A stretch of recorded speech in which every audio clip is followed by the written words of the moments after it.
Viral hit episode 47 में आप सबका स्वागत है। पिछले एपिसोड में हमने देखा था सियोंजुन को फेक पुलिस पकड़ के ले जाते हैं। ये पुलिस वाले और किसी का नहीं बल्कि 244 के आदमी थे और अब बहुत सारे गैंगस्टर्स उसे मारने के लिए आए थे। कुछ देर बाद देखते हैं एक आदमी उसके ऊपर बंदूक तान देता है। अब आगे दोस्तों, ये जो एपिसोड है ये पूरी तरह से सियोंजुन के पास्ट के ऊपर है। मैं इस एपिसोड को नैरेट करते जाऊंगा और आपको सारे पिक्चर्स दिखाते जाऊंगा। आपको समझ लेना है थोड़ा सा, क्योंकि ये पास्ट के ऊपर है जो कि सियोंजुन हॉबिन को बता रहा है, तो थोड़ा सा समझ लेना। अगर किसी भी पिक्चर में कोई भी समझाने वाली कुछ आएगा तो मैं समझा दूंगा। और हाँ, अगर आपको ऐसे ही वायरल हिट के एपिसोड पसंद आते हैं तो प्लीज सब्सक्राइब कर लो। अगर आपको सब कुछ पहले और डिटेल में जानना है। वीडियो अच्छा लगे तो लाइक कर देना, शेयर कर देना और अपना ओपिनियन जरूर कमेंट करना। एपिसोड के शुरू में हम उसी बंदे को देखते हैं जिसका कोई नाम नहीं है। वो बंदा सियोंजुन को देखते हुए कहता है, अब समय आ चुका है तुम्हारे मरने का, गुड बाय। सियोंजुन बहुत ही हैरान होकर उस बंदूक की तरफ और उस आदमी की तरफ देखने लगता है। और तभी देखते हैं कुछ देर बाद वो कहता है, हॉबिन क्या तुम्हें पता है? यहाँ से उसके पास्ट की कहानी चालू होता है। हम देखते हैं वो किसी को जूडो स्लैम करता है और कहता है, मेरे लिए सिर्फ जूडो था, सिर्फ जूडो। और फिर से उसे मारने के बाद कहता है, फिर से कहना, सिर्फ जूडो था मेरे लिए, एक चाइनीज कोरियन होने के नाते। अगर आपको चाइनीज कोरियन समझ में नहीं आता, ये इस तरह का कोरियन है जो कि जापान में ही रह गए थे। वो उस बंदे को मारते हुए कहता है, एक बार और कहो, और कहो एक बार। तुम्हें पता है हॉबिन, सब कोई मुझे बहुत नीचा दिखाते थे, बहुत नीचा। ये आदमी ये भी मुझे बहुत ज्यादा गाली देता है, यहाँ तक कि मेरे बारे में बुरा वाला कहने लगता है। सिर्फ इतना ही नहीं, मेरे मॉम के बारे में भी।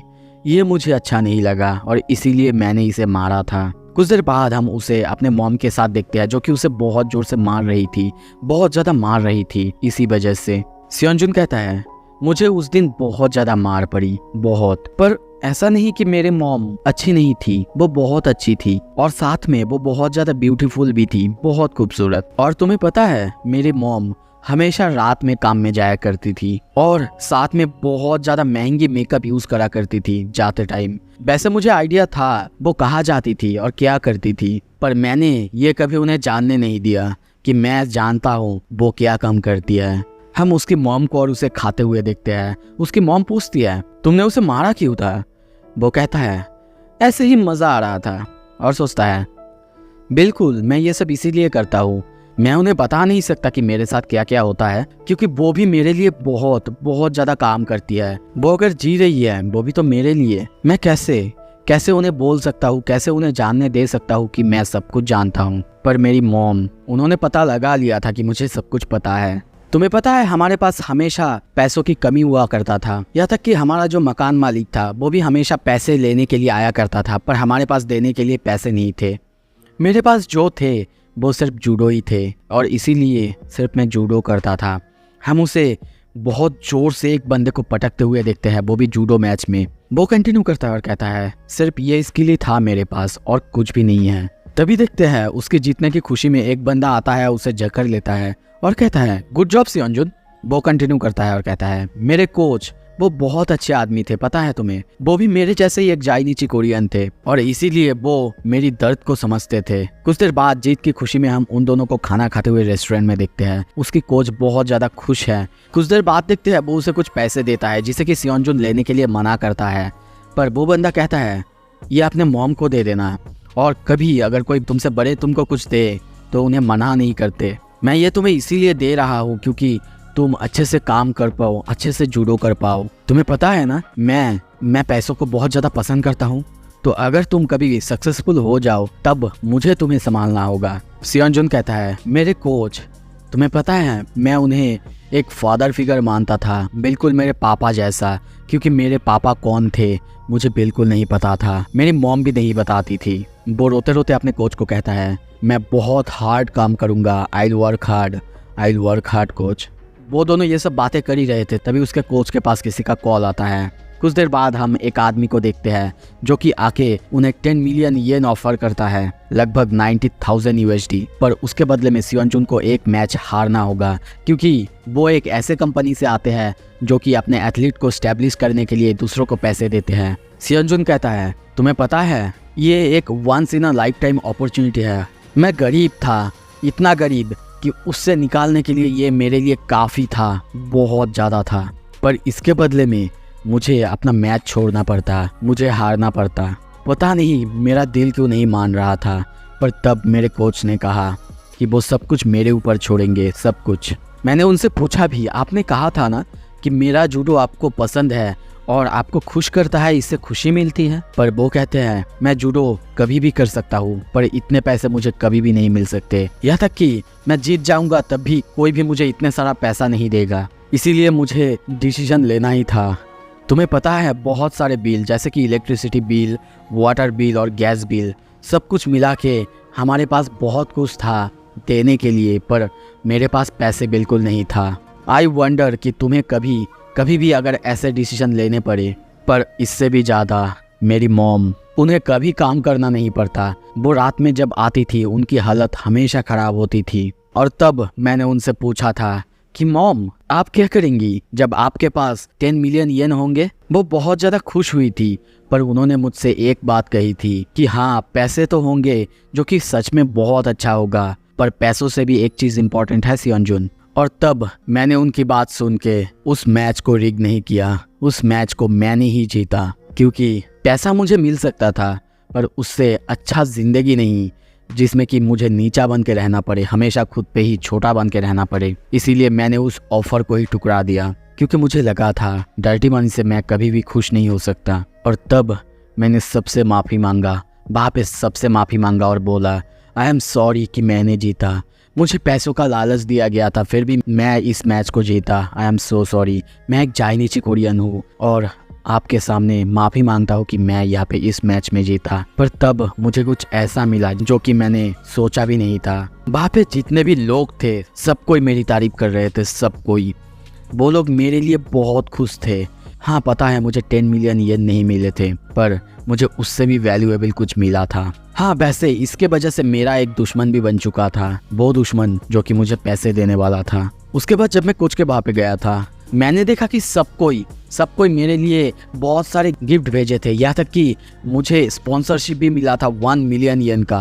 तुम्हें पता है टनल के एंड में जो लाइट दिखाई देता है ना, मुझे भी बिल्कुल वैसे ही होप की लाइट दिखाई दे रहा था। अब मैं आगे बढ़ सकता था, अपने से आगे, जो मैं था उससे और आगे। यह था कि कोच ने मुझे कहा था कि मुझे टीवी पे भी बुलाया गया था। वो लोग मुझे बुलाते हैं the poor judo Prince. Coach ने कहा भी था कि अगर मैं कभी टीवी पे जाऊंगा तो 10 मिलियन येन मेरे लिए कुछ भी नहीं होगा। मैं सच में अब रिच बनने वाला था, ये तो गारंटी था। ये एक ऐसा अपॉर्चुनिटी था जो कि मैं मिस नहीं कर सकता था। मेरी मॉम वो भी मेरे लिए बहुत ज़्यादा खुश थी। यह था कि मैं इतना ज़्यादा खुश था, मेरे लाइफ में इतना सब कुछ हो रहा था। मैं एक बार के लिए सोच रहा था क्या इतना ज़्यादा खुश होना मेरे लिए अलाउड भी है? क्या मैं इतना ज़्यादा खुश कभी हो भी सकता हूँ? मेरी मॉम रो रही थी पहली बार, पर इस बार ये खुशी के आंसू थे।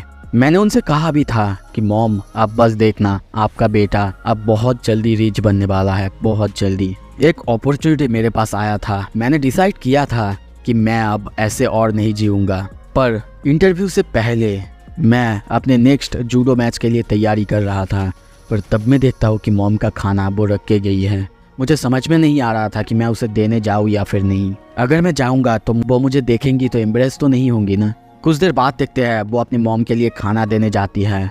कुछ देर बाद देखते हैं वो अपने मॉम को ढूंढ भी लेता है। उसकी मॉम उसे देखते ही कहती है सियोंजुन तुम्हारा फेस जल्दी टीवी पे आने वाली है, पता है ना क्या होगा अगर किसी ने तुम्हें देख लिया तो। और तभी बिल्कुल ऐसा ही होता है। सियोंजुन के सामने हम देखते हैं बहुत सारे रिपोर्टर्स जो कि उसको कैप्चर कर रहे होते हैं। उसको अलग अलग तरह के सवाल पूछते हैं कि वो तो अभी माइनर है, वो यहाँ पे आखिर क्या कर रहा है, और वो लेडी जो कि उसके साथ है वो आखिर कौन है, क्या जो इमेज वो उस दिन जूडो मैच में दिखा रहा था वो फेक था।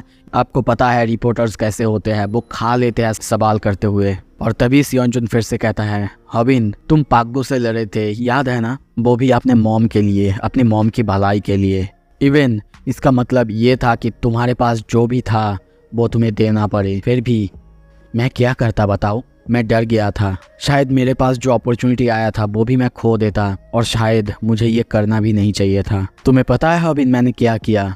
मैंने अपने मॉम को ही नज़रअंदाज कर लिया। मैंने तब सबके सामने कहा क्या आपका मतलब ये? मुझे नहीं पता कि ये कौन है, शायद ये यहाँ पे काम करती है। तुम्हें पता है मैं अब तक अपने मॉम के लिए काम करता था, पर तब मैंने उन्हें नज़रअंदाज किया। सबके सामने मैंने कहा था कि मैं उन्हें बिल्कुल नहीं जानता। मैंने पैसे के लिए ये सब किया था, मैंने अपने फ्यूचर के लिए ये सब किया था, हमारे फ्यूचर के लिए ये सब किया था।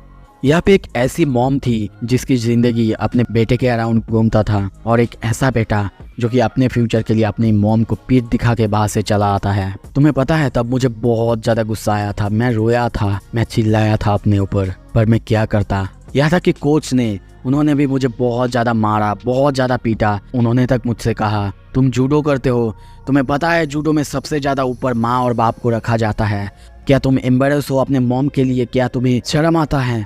मेरा बॉडी बहुत ज़्यादा दर्द कर रहा था, बहुत ज़्यादा खून भी निकल रहा था, पर पता नहीं क्यों मुझे कोई दर्द नहीं हो रहा था, कोई भी दर्द नहीं, क्योंकि यहाँ पे कोई और था जिनको कि मुझसे भी ज़्यादा दर्द हो रहा था, वो भी बिना हार्ट हुए। हॉबिन तुम्हें पता है तब मैंने मॉम से पूछा था, मॉम क्या आप सो रही है, पर तब भी देखता हूँ कि वो मेरी ही चिंता कर रही थी और कहती है बेटा क्या मेरी वजह से तुम्हें कोई भी तकलीफ होती है। वो एक ऐसी बेटे के बारे में चिंता कर रही थी जिसने कि उन्हें पीठ दिखा के बाहर से चला आया जब सबसे ज़्यादा ज़रूरत था, पर फिर भी वो मेरी ही बारे में चिंता करती थी। टाइम गुजरता गया, उसके बाद एक दिन कोच ने मुझे बुलाया। उनकी फेस देख के लग रहा था कि कुछ गड़बड़ हुआ है, और वो मुझे तब अपना फ़ोन दिखाते और बताते हैं कि एक मैसेज जो कि उनके पास आया है, कोई जानता है उसके बारे में और उसके मॉम के बारे में। कोच बताते हैं शायद ये वही आदमी था जो कि मुझे पहले पैसे देना चाहता था। वो मुझे ये भी बताते हैं कि उसने फिर से डील रखा है, पर इस बार अगर मैंने डील साइन नहीं करी तो सब कुछ सबको बता देगा। और तब मुझे उन्होंने कहा था कि वो सब कुछ का ध्यान रख लेंगे, क्योंकि वो मेरे पापा जैसा है, मैं उन्हें अपना फादर फिगर मानता था, इसीलिए वो सब कुछ करेंगे। वो उस बस्टर्ड से जाके मिलेंगे और मुझे अपने जूडो पे फोकस करने के लिए कहते हैं। उन्हें मिल के आने के बाद उन्होंने मुझसे कहा था वो ब्रोकर, उसने कहा है कि वो इस सीक्रेट को छुपा के रखेंगे अगर मैं उनकी बात मान लूँ, अगर इसके बाद अपना मैच हार जाऊँ। वो ब्रोकर चाहता था कि मैं हार जाऊँ, पर हाँ बदले में वो मुझे 10 मिलियन येन ज़रूर देंगे जैसे कि पिछले बार था। कोच ने मुझे पहले तो मना किया और कहा भी कि शायद मुझे ये करने की ज़रूरत नहीं है। अगर मैं पब्लिक के सामने जाके कह दूंगा कि मुझे थ्रेटन किया गया है, इस सब के बारे में कह दूंगा, तो शायद कुछ नहीं होगा। पर तब मैंने कहा कोच मैं करूंगा, और तभी देखते हैं सियोनजुन को वो मैच हारते हुए। वो कहता है मैं अपनी मॉम को और ज़्यादा दर्द देना नहीं चाहता था, और अगर मैंने उस ऑफ़र को भी रिजेक्ट कर दिया होता तो शायद सबको मेरी मॉम के बारे में पता चलता और उन्हें और ज़्यादा दर्द होता, और मैं ऐसा बिल्कुल नहीं देख सकता था क्योंकि मैं खुद उन्हें एक बार हर्ट कर चुका था। तब देखते हैं वो मैच हारता है, सभी उसके बारे में कहने लगता है अरे सियोनजुन तो इतना बुरा नहीं खेलता, शायद आज उसका दिन ही नहीं है।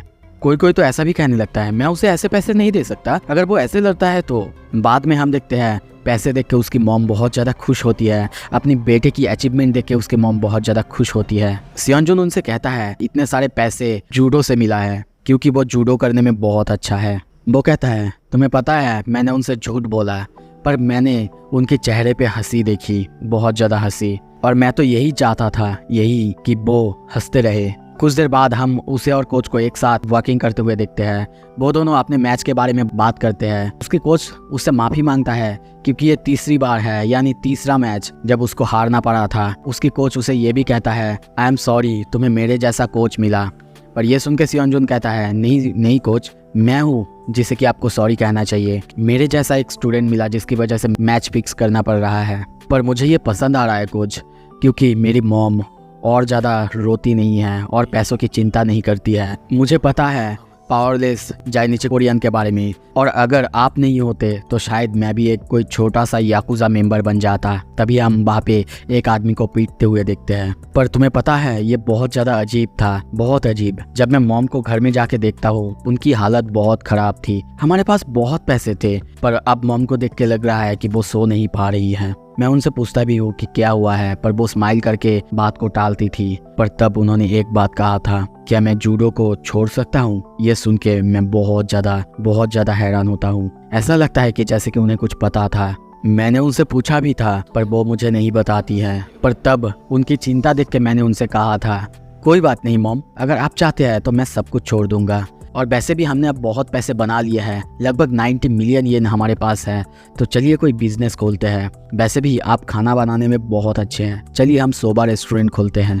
आप बॉस बनेंगी और आपका राइट हैंड मैं बनूंगा। आपने सारे पैसे तो जमा करके रखा है ना मॉम? पर उसकी मॉम चुप रहती है। कुछ देर बाद तभी पीछे देखते हुए घूमते हुए रोने लगती है और उससे माफ़ी मांगने लगती है। सियोंजुन फिर कहता है, हॉबिन तुम्हें पता है लोग सही कहते हैं। लोग कहते हैं ना, जब तुम्हें पता हो या फिर जब तुम्हें लगे कि कुछ बुरा होने वाला है और वो होता है। ये सच है, मुझे भी लगा था। तब मैं दौड़ के जाता हूँ, पैसा देखता हूँ, पर वहाँ पे कोई भी पैसे नहीं थे। जो 30 मिलियन येन था हमारे पास, सॉरी दोस्तों, ये 30 मिलियन येन था, मैंने गलती से 90 मिलियन कहा था। जो 30 मिलियन येन था हमारे पास, जो कि मैं बिज़नेस के लिए यूज़ करने वाला था, वो पैसे गायब हो चुके थे। तब मुझे बहुत ज़्यादा गुस्सा आया। मैंने मम्मी को पूछा भी कैसे उन्होंने स्पेंड किया, कैसे उन्होंने मेरे पैसे को खर्च किया। क्या उन्हें कोई डेट था या फिर से उन्होंने गैम्बल करना शुरू कर दिया था।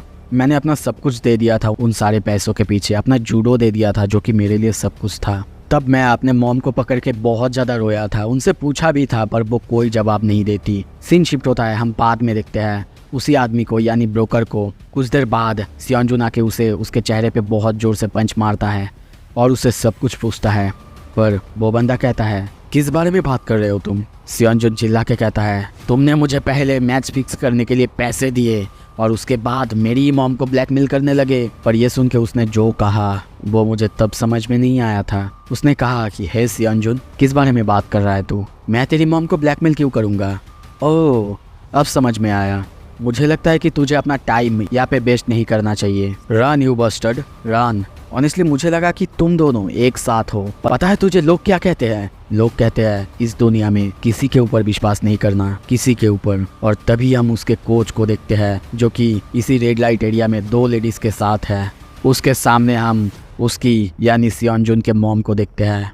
वो बंदा कहता है, तो तू मुझे कह रहा है कि इसके बाद के पैसे तू मुझे नहीं दे सकता? हाँ, सारे लड़कियाँ इस कमरे से बाहर जाओ, मुझे इससे प्राइवेटली बात करना है। और हम देखते हैं वो उसकी मॉम को ब्लैकमेल करने लगता है और कहने लगता है, तुझे पता है ना मैच फिक्सिंग ये कितना बड़ा एक क्राइम है। तेरा बेटा वो प्रिजन में जा सकता है। अगर ऐसा नहीं चाहता, जो भी पैसे तेरे पास है वो मुझे दे दे। इसके पहले तो तूने अपने सारे पैसे ऐसे ही दे दिया था, अब इतना नखरा क्यों कर रही है? पर छोड़, तुझे पता है मैं आज यहाँ पे पैसों के लिए नहीं आया हूँ। मैं तो कल सुबह 30 मिलियन येन लेके इस कंट्री से बाहर जा रहा हूँ। मैं कोरिया में जाऊंगा, तो तुझे चिंता करने की कोई ज़रूरत नहीं। पर आज मैं यहाँ पे जिसके वजह से आया हूँ, जो देखने के लिए आया हूँ, वो तो कुछ और है। मैं तुझसे कुछ और चाहता हूँ आज। और तभी देखते हैं वो उसके ड्रेस में हाथ देने लगता है, खोलने की कोशिश करने लगता है। तभी देखते हैं सियोंजुन वहाँ पे आता है और हॉबिन से कहता है, हॉबिन तुम्हें पता है मैंने उन्हें ट्रस्ट किया था, उन पे विश्वास किया था। वो मेरे लिए पिता जैसे थे। सियोंजुन को हम देखते हैं वो रोते हुए उस आदमी को देख रहा था। सॉरी, मैं अब कोच नहीं कहूँगा क्योंकि इसके बाद वो कहना शोभा नहीं देता। वो कहता है, यू बास्टर्ड। ये कहानी यहाँ पे ख़त्म होता है। आई होप कि अगले एपिसोड में उसका पास्ट पूरी तरह से ख़त्म हो जाएगा। आपको सब कुछ पता चल जाएगा कि सियोंजुन ऐसा अगर था तो ऐसा क्यों था। मैं नहीं कहूँगा कि अब सब्सक्राइब कर लो, अच्छा लगे तो प्लीज़ लाइक कर देना थोड़ा सा। Thank you so much video देखने के लिए।